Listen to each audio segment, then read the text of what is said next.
Olá, seja bem-vindo para mais uma aula aqui no Monster Concurso para sua preparação para o concurso público. Então estamos aí reunindo forças, né, para que você possa ser aprovado no seu tão sonhado concurso público.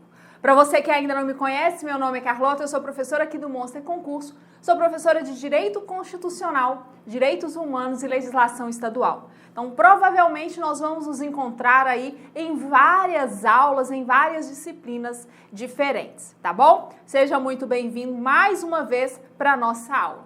Na aula de hoje, nós vamos tratar de um assunto muito importante para os que têm previsão lá, né, no seu edital, no edital da Polícia Militar do Estado de São Paulo, para cargo de soldado. Então, hoje nós vamos estudar um tema de grande relevância para a sua prova.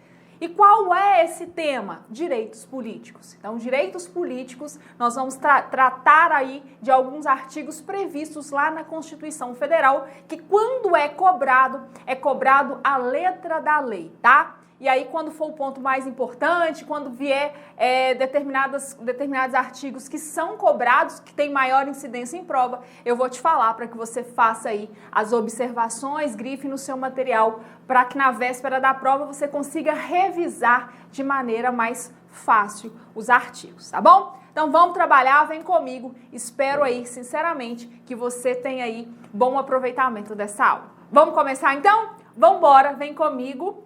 Vamos começar então falando sobre direitos políticos. Já disse, direitos políticos é um tema de grande incidência em prova, né? Principalmente no ano eleitoral, então direitos políticos pode vir aí em prova.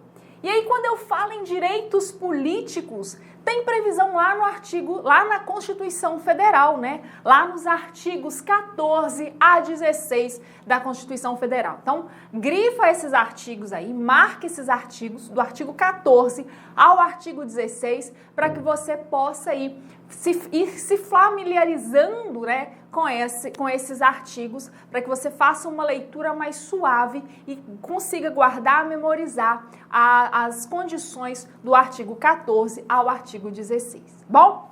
Então, quando eu começo a falar em direitos políticos, você vai me perguntar, professora, o que são direitos políticos? Ou o que é direitos políticos? Ou o que é direito político, né?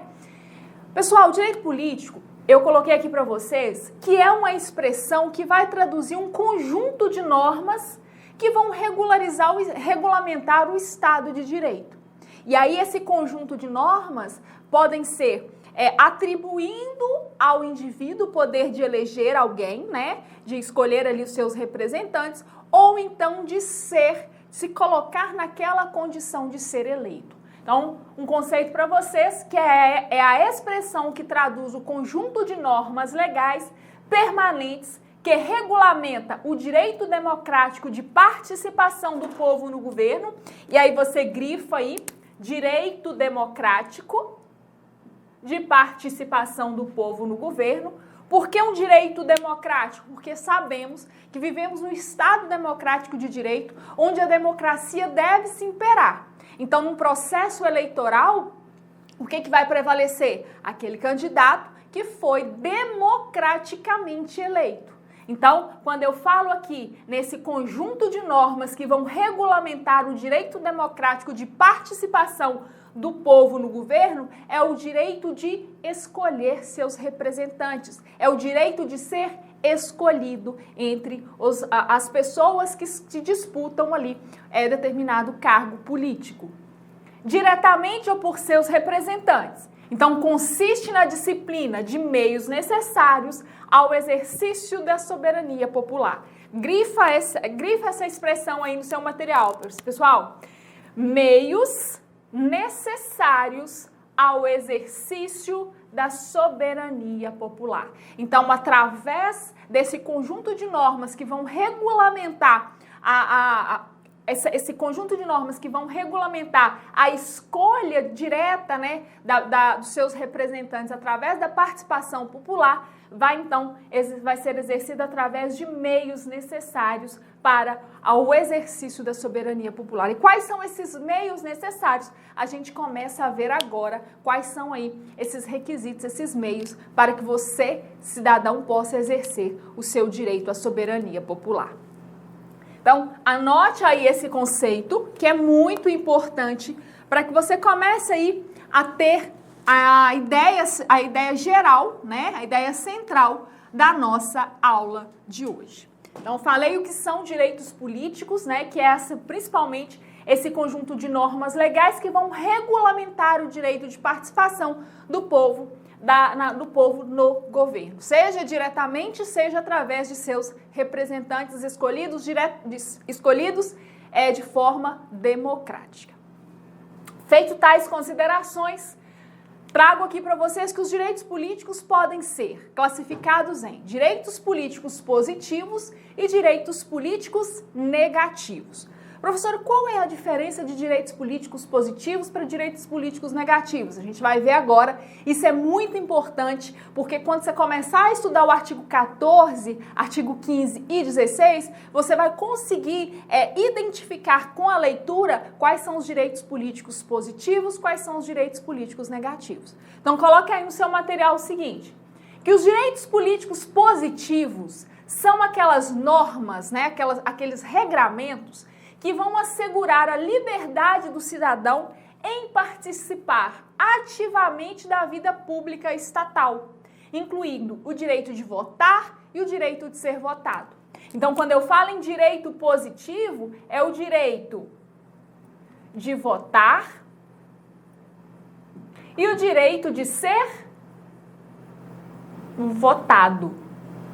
São os direitos positivos. Então, quando a pessoa vai votar, quando o cidadão vai votar, ele tem que preencher determinados requisitos, preencher ali determinadas condições previstos na Constituição Federal. Então, por exemplo, um menor de 14 anos pode votar? Não. Por quê? Porque ele não preenche as condições dos direitos positivos, né? Dos direitos políticos positivos. Mas um maior de 16 anos pode votar? Pode. Por quê? Porque ele preenche as condições dos direitos políticos positivos. Então, quando eu falo em direitos políticos positivos, é esse direito, anote aí no seu caderno, é o direito de votar e o direito de ser votado.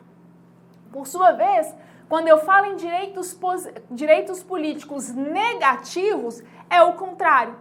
Se os direitos políticos positivos a pessoa pode votar e ser votada, nos direitos políticos negativos é a possibilidade que ela tem de não ser votada, de não ser eleita. Compreendem, pessoal? Consegue ver aí a diferença? Como assim, professora? O direito de a possibilidade da pessoa não votar, né? De não poder ser eleita. Coloquei aqui para vocês que são normas impeditivas. Marque isso aí no seu caderno, coloque essa expressão aí. Normas impeditivas, normas que vão impedir a participação do indivíduo em algum pleito eleitoral, por exemplo. Então, são normas impeditivas de participação do indivíduo no processo político e nos órgãos governamentais, abrangendo não só as inelegibilidades. O que são inelegibilidades? São aquelas condições que a pessoa se torna inelegível para concorrer a um cargo, né?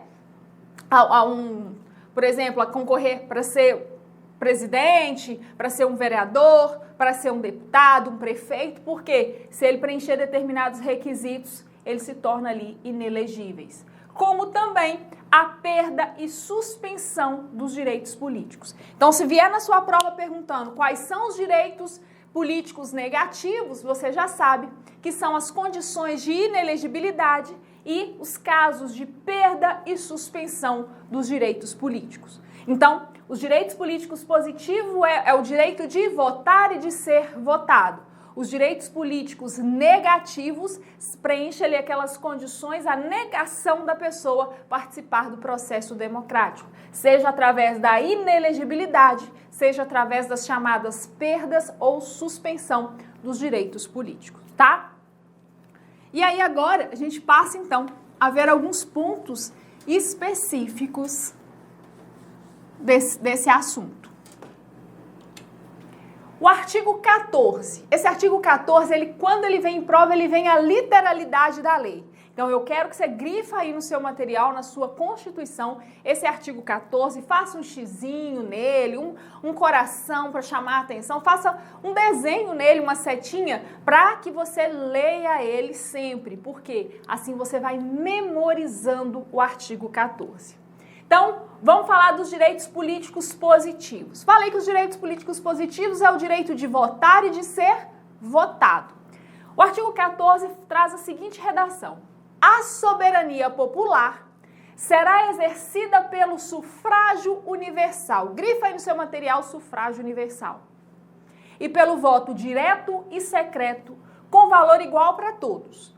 E nos termos da lei mediante. Mediante o quê? O chamado plebiscito, o chamado referendo e a chamada iniciativa popular. Fica tranquilo, a gente vai diferenciar esses três conceitos, plebiscito, referendo e iniciativa popular, porque isso vem em prova e os examinadores costumam trocar os conceitos, costumam inverter a ordem, tá? Fica tranquilo que daqui a pouco a gente já trabalha aqui a diferença de plebiscito, referendo e iniciativa popular. Então, quero que você grave aí no seu caderno, no seu material, grifa, né, no seu material, que a soberania popular é exercida pelo sufrágio universal, pelo voto direto e secreto com valor igual para todos. Então, os votos, né, são diretos, ninguém vai lá te representar para votar, você que tem que votar, e ele é secreto, você não pode publicar aí, né, hoje em dia as redes sociais estão aí, tudo que você faz é postado nas redes sociais, você não pode entrar na cabine de votação, tirar uma foto lá em quem que você votou e publicar. A gente tem vários casos aí em eleições passadas que pessoas foram presas por violar esse sigilo, né? Esse sigilo do voto, uma vez que a Constituição fala que o voto é secreto. Então, olha só, o voto é direto. Acabei de falar com vocês.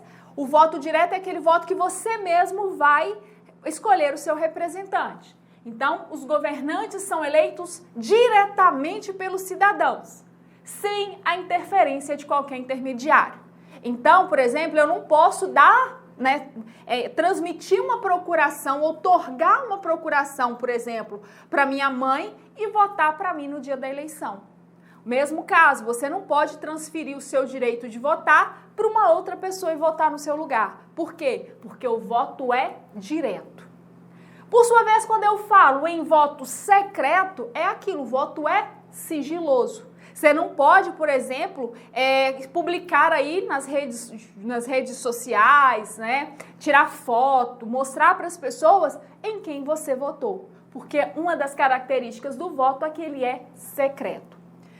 Outra característica do voto, ele é periódico. Você vota de 4 em 4 anos. É esse período, esse lastro de tempo, né? Eu coloquei para vocês que são condições que viabilizem o desejo dos cidadãos na escolha de seus representantes, seja ferido de tempos em tempos. E aí no Brasil nós temos o voto de 4 em 4 anos. Isso aqui é muito tranquilo, mas é cobrado em prova essas características do voto. Então quando fala aqui que o voto é direto, secreto e periódico, você tem que saber porque isso é cobrado em prova. E por fim, a característica de universal, o voto é universal. É direito de todos e dever dos cidadãos comparecer às urnas e manifestar aí sua vontade ao eleger seus representantes. Então, de 4 em 4 anos, nós temos que ir até as urnas nas sessões eleitorais para votarmos, para escolher aí os nossos representantes. Isso porque nós temos essa condição nós temos os direitos positivos, direitos políticos positivos, o direito de votar. Então, se vier na sua prova perguntando quais são as características do voto, você sabe que são 4. O voto é direto, secreto, periódico e universal. Vamos lá? Direto, secreto, periódico e universal. Feito, então, essas considerações com relação ao voto, Vamos trazer uma outra diferença aqui, que isso aqui cai muito em prova. Isso aqui despenca em prova quando o examinador resolve cobrar, porque sabe que alguns alunos têm uma certa dificuldade para memorizar. Mas olha só, quando eu falo em plebiscito, e aí no artigo 14 nós vimos, né, que o voto ele é direto, secreto, exercido através do sufrágio universal, mediante um plebiscito, referendo ou iniciativa popular. Quando eu falo de plebiscito, eu estou falando de uma consulta prévia. Então, antes do legislador criar determinada norma, determinada lei, é feita uma consulta prévia. Essa lei ela vai provavelmente, né, trazer grande repercussão em um determinado lugar. Então é feito um plebiscito. Lembra aí de plebiscito? Você lembra do P de plebis, né? Plebiscito, P de plebis é prévio. Lembra de prévio? É uma coisinha que dá para você lembrar na hora da prova. Então eu coloquei que plebiscito é uma consulta prévia feita aos eleitores sobre assuntos políticos e institucionais antes de a lei ser elaborada. Então, antes dos governantes criarem as leis, determinadas leis que vão causar aí assuntos políticos de grande relevância, assuntos institucionais que vão causar grande repercussão, grande transformação social, é feito então um plebiscito, essa consulta prévia aos eleitores. E aí como é que é feito esse plebiscito? Eles fazem algumas perguntas e o indivíduo responde sim ou não. Então é um quesito, e aí se você concorda, sim, se você concorda, se você não concorda, não. Referendo é uma confirmação de assunto já transformado em lei. Então, se o plebiscito é antes, o referendo é depois. O referendo, a pessoa vai referendar, vai validar aquela norma, né? Aquele ato que foi realizado. Então, é uma confirmação do assunto já transformado em lei. Faça uma consulta ao povo para que ele ratifique ou rejeite determinado ato legislativo. O referendo é convocado com posterioridade, então ele é depois, ao ato legislativo ou administrativo, cumprindo ao povo a respectiva ratificação ou rejeição da proposta apresentada pelo poder público. Então, olha só, o referendo, ele é depois, o plebiscito, ele é antes. Então, antes de se criar a norma, faça um plebiscito. Depois que o ato administrativo ou o ato legislativo está criado, faça então uma consulta posterior à criação do ato. E a iniciativa popular? A iniciativa popular é muito tranquila, né? Ela surge aí da vontade do povo, da vontade da população. Então é a iniciativa popular para apresentação de projetos de leis ordinárias ou complementar. E aqui tome cuidado, porque o examinador geralmente traz que a iniciativa popular é somente para a lei ordinária. Não, é tanto para a lei ordinária quanto para a lei complementar, que podem ser realizados tanto na esfera estadual, federal ou municipal. Ou seja, nas três órbitas, né, da União, Estado ou municípios. Então, feitas essas considerações, anotou aí no seu caderno direitinho? Referendo posteriormente, plebiscito, uma consulta prévia e iniciativa popular. Essa é a iniciativa de apresentação de projetos de lei, seja de lei ordinária, seja de lei complementar, pela população, pelos indivíduos. Então, quando cai em prova, cai isso aí, só se você lembrar desses macetezinhos aí, né, para que você não erre e não esqueça na hora da prova. E aí, vamos então falar um pouquinho da alistabilidade ou capacidade eleitoral ativa, ainda dentro dos direitos políticos positivos. Então, quando eu falo em alistabilidade ou capacidade eleitoral ativa, é o quê? É o direito de votar. É o direito de se alistar. Alistabilidade, o direito de se alistar. É obrigatório para os indivíduos entre 18 anos e 60 anos, desde que alfabetizados. Então, a alistabilidade ou capacidade eleitoral é o direito de votar e é obrigatório para os maiores de 18 e entre 18 e 60 anos. Obrigatório, tá? Desde que eles sejam aí alfabetizados. Desde que sejam alfabetizados. E a elegibilidade ou capacidade eleitoral passiva. A gente viu que a capacidade eleitoral ativa é a capacidade de votar. E a capacidade eleitoral passiva é a capacidade de ser votado. E aí, olha só, lá no artigo 14, parágrafo 3º, esse artigo é muito importante para a sua prova. Faça aí, coloque aí um marca-texto, grife esse artigo, porque ele é muito importante. Por quê? Porque aqui tem várias questões de provas que os examinadores adoram. Olha só, a Constituição enuncia um rol de condições, então, para adquirir essa elegibilidade. Então, quais sejam? O que é uma elegibilidade? A capacidade de ser eleito, de se eleger. Quais são, então, esses requisitos? Para você que quer se candidatar a um cargo político, né? O que você precisa aí preencher para você ser um candidato? Primeira coisa, você tem que ter nacionalidade brasileira. Nacionalidade brasileira para você se candidatar. Eu estou falando isso? Não. Artigo 14, parágrafo 3º, que você já fez aí um grifo nele, já colocou uma observação, porque ele cai muito em prova. Então, primeiro requisito, nacionalidade brasileira. O segundo requisito, o pleno exercício dos direitos políticos. Então, quem quer se candidatar a um cargo político tem que estar em pleno gozo dos direitos políticos. Alistamento eleitoral, você tem que se alistar eleitoralmente, né? Você tem que ter aí, preencher as condições aí do alistamento. O domicílio eleitoral na circunscrição.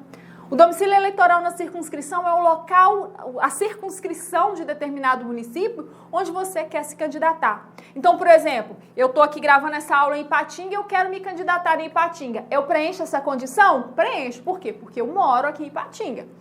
Por exemplo, eu quero me candidatar, mas não posso me candidatar aqui em Ipatinga, mas quero me candidatar em São Paulo. Eu não moro em São Paulo, vou poucas vezes em São Paulo, mas eu quero me candidatar em São Paulo. Eu posso? Não. Eu preencho essa condição de elegibilidade? Não. Eu preencho essa capacidade eleitoral passiva? Não. Por quê? Porque eu não preencho esse requisito do domicílio eleitoral na circunscrição. Eu não moro em São Paulo. Então, eu não tenho residência, eu não tenho domicílio em São Paulo. Filiação partidária, pessoas têm que estar filiadas a um partido político, né, para poder se candidatar, para poder ter essa condição de elegibilidade. E aqui, pessoal, o que mais cai em prova, a idade mínima. Cuidado aqui com a idade mínima, porque isso aqui cai muito. Os examinadores trocam as idades. Então, olha só, a primeira coisa que eu quero que você anote aí no seu caderno com relação à idade mínima é que a idade mínima, ela deve ser comprovada, pessoal, na data da posse, tá? Na data da posse que a pessoa ganhou, vai tomar posse, é que a idade mínima precisa ser comprovada. E não na data do registro da candidatura ou do período, ou do tempo da eleição. Por que eu tô falando isso? Porque eu já vi várias questões de prova trazendo que a idade mínima deve ser comprovada na data do registro da candidatura ou da eleição. Tá errado. É na data da posse. No dia que você ganhou, você vai lá tomar posse para assumir o cargo, você precisa preencher essa idade mínima. E quais são essas idades, essa idade mínima, né, que cai muito em prova? Presta atenção. A idade mínima, então, deve ser comprovada na data da posse e as idades são 35 anos. Quem pode se candidatar aí aos 35 anos? Presidente, vice-presidente da República e senador. São 3. Presidente, vice-presidente da República e senador. Eles têm que ter, no mínimo, 35 anos. 30 anos. Quem pode candidatar aos 30 anos, com idade mínima de 30 anos? Governador e vice-governador do estado e governador e vice-governador do Distrito Federal. Então, 30 anos para os governadores. 21 anos, aí o rol dos 21 anos é maior e aqui que o examinador ele te pega, tá? Vou te mostrar onde que ele te pega aqui. 21 anos, para quem? Para os deputados. Tanto o deputado federal quanto o deputado estadual. Deputado distrital, prefeito, vice-prefeito e juiz de paz. Olha onde tem a pegadinha aqui. Você sabe que o senador, para ele candidatar, ele tem que ter idade mínima de 35 anos. E aí o examinador sabe que que o senador é um cargo federal, né? Você vai lá pro Senado. E aí você vai fazer a ligação, né? Deputado federal com o senador. O que vai acontecer? Ele vai julgar o deputado federal com a idade de 35 anos e vai te perguntar se está correto. E aí vai estar errado, por quê? Porque deputado federal, a idade mínima é 21 anos. E aos 18 anos, vereador. Então as idades são 35 anos, 30 anos, 21 anos e 18 anos. Grava essa parte que fica mais fácil. Grava que os 21 anos, que o rol é maior, porque você vai depois eliminando os demais, tá bom? Bom, falamos então dos direitos políticos positivos, vamos trabalhar um pouquinho os direitos políticos negativos. Eu vou te mostrar um ponto também que cai em prova com relação aos direitos políticos negativos. Tem previsão aonde? Lá no artigo 15 da Constituição Federal. Pode marcar ele aí, porque ele também cai em prova, ele chove em prova, ele cai direto em prova. O que são os direitos políticos negativos? São as normas impeditivas, né? Já trabalhamos esse conceito. São essas normas impeditivas de participação do indivíduo nesse processo político e nos órgãos governamentais, abrangendo não só as inelegibilidades, como também a perda e a suspensão desses direitos políticos. E aí, cai muito em prova o quê? Cai muito em prova a perda e suspensão dos direitos políticos. Quero que você tome cuidado aqui com o artigo 15. Por quê?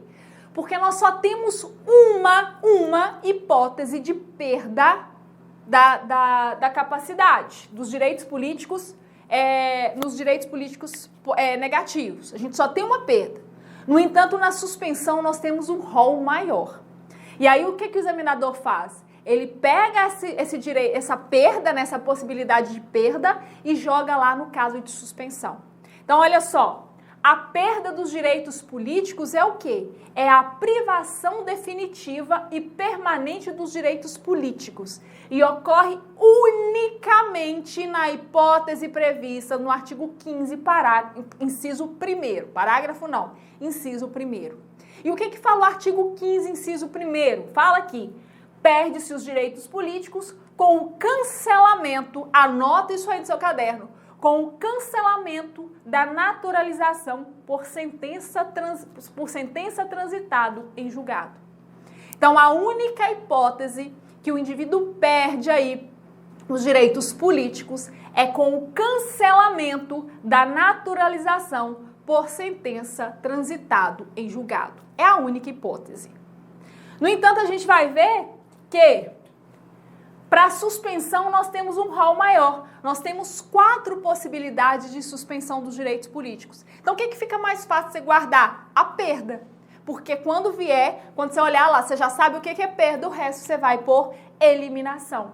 Então, suspensão dos direitos políticos importa em privação temporária dos direitos políticos e ocorre nas seguintes situações.